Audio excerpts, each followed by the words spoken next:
Hello, আসসালামু আলাইকুম। আমি জুয়েল এবং ফার্মান আপনাদের সবাইকে স্বাগতম। তো আমরা যারা সাধারণত খামার করি তাদের সবারই একটা জল্পনা কল্পনা থাকে যে গরুকে কচুরিপানা খাওয়ানো যাবে কি না। তো আজ আমরা জানবো এই প্রশ্নের পিছনের আসল সত্য, বিজ্ঞান, বাস্তবতা এবং খামারিদের অভিজ্ঞতা।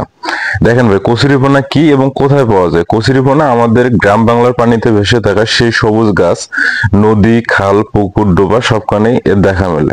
কোনো খরচ ছাড়াই পাওয়া যায় এই গাছ। প্রশ্ন হলো, এই বিনা খরচের গাছ গরুর জন্য আদৌ উপকারী কিনা।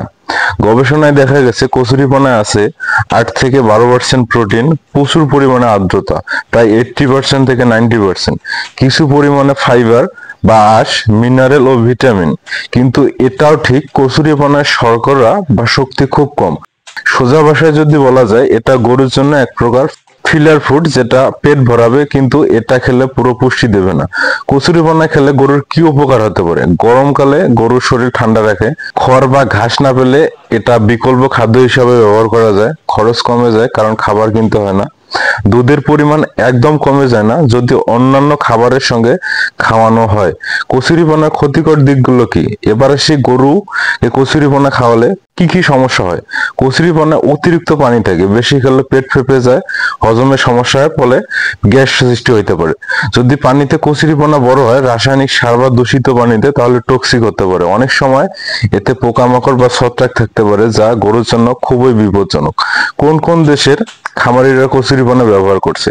দেখেন ভাই, বাংলাদেশ, ভারত, নেপাল, এমনকি আফ্রিকার অনেক কৃষক কচুরিপানা শুকিয়ে গুঁড়ো করে গরুর খাদ্যে মিশিয়ে ব্যবহার করেছে।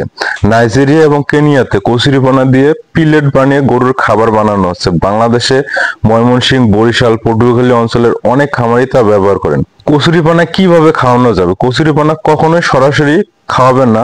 প্রস্তুত করার সময় পরিষ্কার পানিতে কচুরিপানা ধুয়ে নিন, রোদে ভালোভাবে শুকিয়ে নিন, চাইলে ছোট ছোট টুকরো করে অন্য ঘাস বা খড়ের সঙ্গে মিশিয়ে দিন। গরুর রুচি অনুযায়ী ধীরে ধীরে মাত্রা বাড়ান।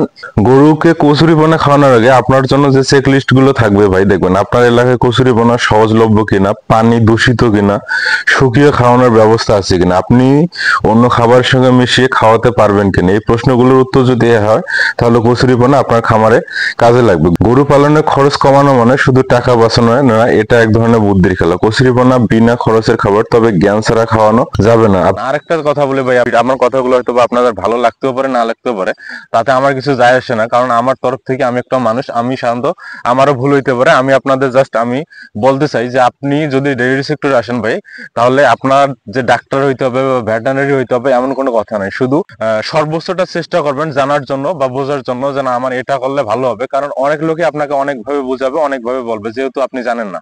কিন্তু আপনার কাছে যেটা ভালো মনে হবে যে না, এটা আমার কাছে ঠিক বা এই জিনিসটা করলে আমার ভালো হবে, আপনি সেভাবেই করবেন। কারণ লাইফে আপনি যখন ডেইরি সেক্টরে আসবেন তখন আপনাকে আপনার এক একটা গরুই নয়, এটা হচ্ছে আপনার এক একটা স্বপ্ন। তাই আপনাকে অবশ্যই সে স্বপ্ন করার জন্য অবশ্যই কাজ করতে হবে।